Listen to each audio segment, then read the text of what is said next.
Hello everyone, welcome back to another episode on this course, and in this video we shall learn creating and applying tags by category, tag all, and beam annotations.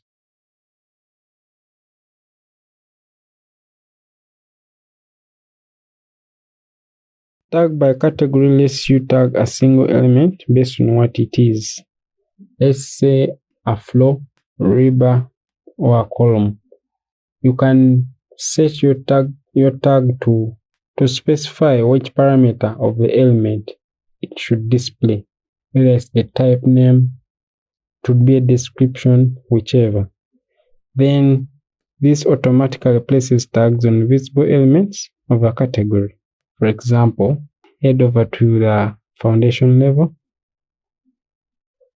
and use tag all. When you come here, you can see that you have options to tag all objects in current view or only those selected. If I had selected an object first, this option would be selectable. Then you choose the category that you want to tag. Let me say I want to tag columns, so I'll choose this. Then the loaded tags, you have a variety of these. When you pull down, you can see it's only one. For illustration purposes, let me leave this as this. Then choose apply. You can see it has tagged all columns. Okay. Now, you may not want your columns to look like this, so you can edit this category tag or load a tag of your preferences. So let me head over to insert, then load family, then US metric, head over to annotations, structure, then look for the column tag, structure, column tag, this one. When I come to this, head over to my properties palette and choose this one without a 45-degree angle. So this is how it will look like. So I'll select all these others, select one, right click, select all instances visible in view, then come here and change them to this one. Now you notice that this tag is displaying the type name of the element. You come here to edit type. You can see our type name is this. What if I want it to be displayed differently? I would have to come here to the type and change the type name. Let me say rename this to C1 or column 1. They will all change to column 1. So that is the beauty with this tool.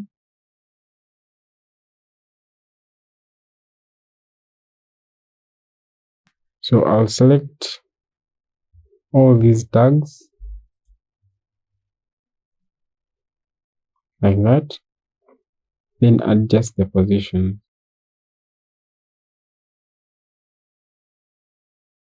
Let me take back this. There. So you can see it's now indicated better. Same thing for footings.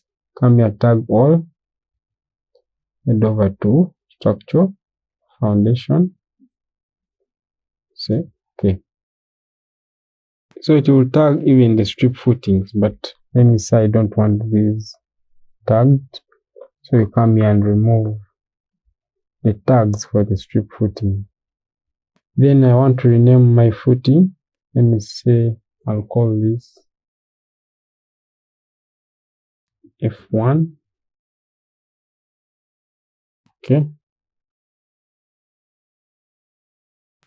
As you can see, I think I left this one.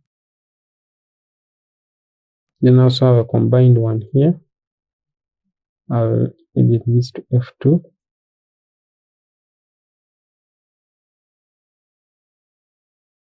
Let me remove this label for the strip footing. Yes. Then I select all these labels, come here to F1, select all instances in view, and move it. Like you select, hold and drag. So they all drag because I was moving them. As you can see, then you can adjust. If I told you are not satisfied, select both of them, use your arrow key to nudge left and up. Then I want to adjust the fonts and the sizes of these tags. Select this, edit family.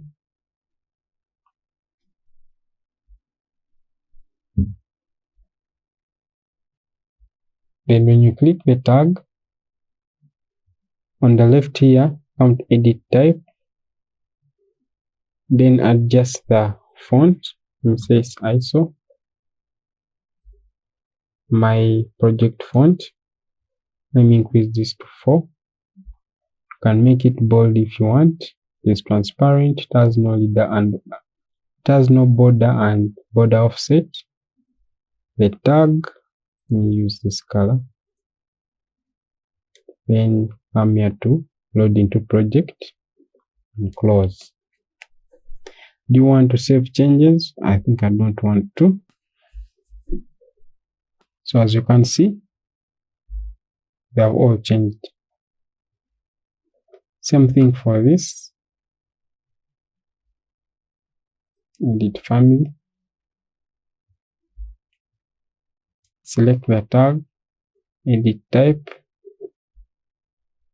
then change this to 4, this to ISO.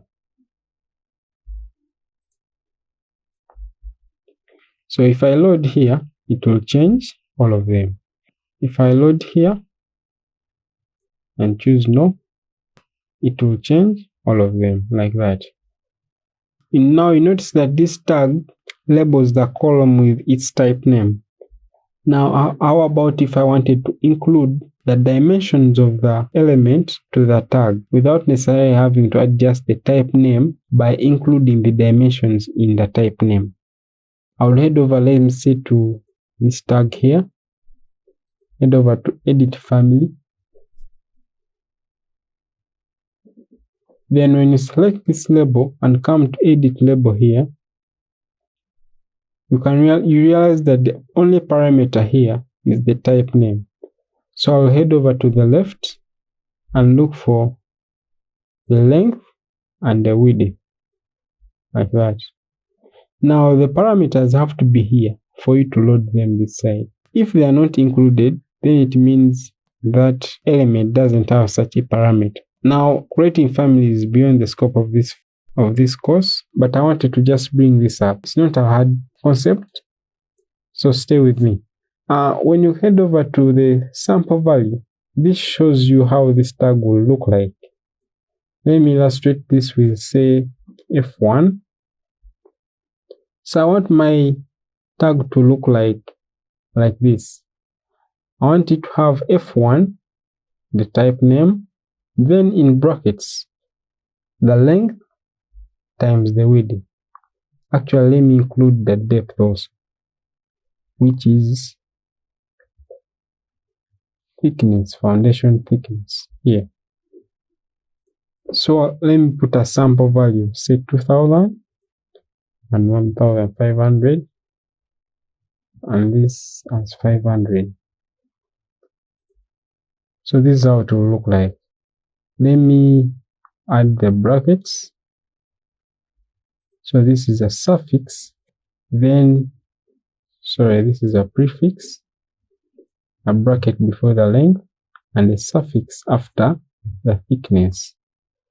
Then the multiplication sign is before the width and before the thickness. And when I say apply and OK, this is how it will look like. Then adjust this like that. Now I don't want this space here. Let me put this around here. Then go back to edit label. That space is controlled by these values. Let me reduce this to 0, even this, even this. So this is how it will look like. So basically you have to give your footing a type and the length and width and thickness. Then the tag will come automatically. And I choose OK and load into project and override the existing version and its parameter. You can see now it moved from here to here because I moved it. But if I take it back, let me say here about in the middle here and load again,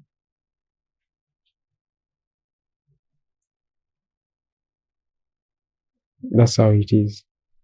However, I could also just move all of them with my arrow keys up and the right. Then when you head over to annotate here, for Beam Annotations, here you place labels for structure framing. So let's head over to the first floor here and select all beams, select all instances visible in view. Then head over to Beam Annotations. You have an option to include beams from links if at all you added a link to the project, a Revit link. Then also remove existing beam tags and spot elevations if at all the beams already have tags. Then here is where you want to control what kind of tags you want for your beams. You can put a tag at the start and end and also in the middle. I'll only use this option. So in the middle here, I'm going to select a tag up and leave out the spot elevation for the tag down. Already this is set to structure framing tag. Then the type, I'll leave it as this one, standard. I'll show you how to adjust this. Okay, then okay. As you can see, they're all adjusted. Now, like before, it is indicating the type name of the beam. Like before, come to this tag, edit the family. Let me remove this boundary. Then for this label, let me adjust the borderline so that it doesn't break my tag into multiple lines. And when you select this and head over edit label, you can see that it is indicating the type name. So it is optional. You can create your type name in your project, indicating the mark of the element. Let me say B1, B2. Then in the brackets, you would add the dimensions, or you would basically just call it B3 or B whatever. And here in your tag, you specify the dimensions. However, I'll leave this as type name. Let me say a sample value of. So that's how the beam tag will look like. When I head over to edit type, I want to edit my font to ISO, the text to 4, and I'll leave the rest. Then this, change this to this color. Let me rename this just to be organized. Say OK. And load into my project.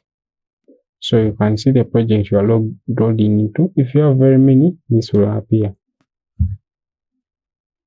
No. Then override the existing version and its parameters. So that is it for this tutorial. These others we shall handle in the upcoming tutorials like multi-bar annotations. So the goal is clarity and consistency in your documents, and knowing these tools will help you deliver just that. So if this video helped you, don't forget to share it with someone and leave a comment on what you would like me to cover next after this course. See you in the next one.